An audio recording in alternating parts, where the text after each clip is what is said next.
அனைவருக்கும் இனிய மாலை வணக்கம். நான் ஜெகன் சொரண்ட மார்க்கெட்லேருந்து. இன்றைக்கி நம்ம மார்க்கெட்டோட காய்கறி விலைகளை பார்க்கலாம். அதுக்கு முன்னாடி நம்ம சேனலை சப்ஸ்கிரைப் பண்ணுங்கள். வீடியோவை ஸ்கிப் பண்ணாமல் பாருங்கள். இந்த வீடியோ உங்களுக்கு பயனுள்ளதாக இருக்கும்னு நினைக்கிறேன். வாங்க வீடியோக்குள்ளே போகலாம்.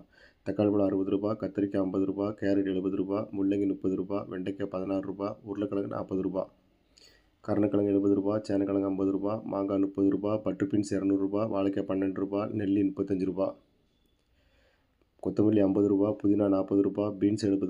அவரைக்காய் ரூ. 90, புடலங்காய் ரூ. 15, சுரைக்காய் ரூ. 14, குடமிளகா 50, பச்சை மிளகாய் 50, லெமன் 40, பயிறு 30, தேங்காய் 55, வெள்ளரிக்காய் ரூ. 30, சாம்பார் ரூ. 8, காலிப்பருப்பு ரூ. 50, பூசணிக்காய் ரூ. 7, தடியங்காய் ரூ. கொத்தவரைக்காய் ரூ. 33, பாவைக்காய் ரூ. 40, பீட்ரூட் ரூ. 45, பெரிய வெங்காயம் ரூ. 70, சின்ன வெங்காயம் ரூ. 50, இஞ்சி ரூ. 50, மிளகாய் ரூ. 25, கோசு ரூ. 40, முருங்கைக்காய் ரூ. 150,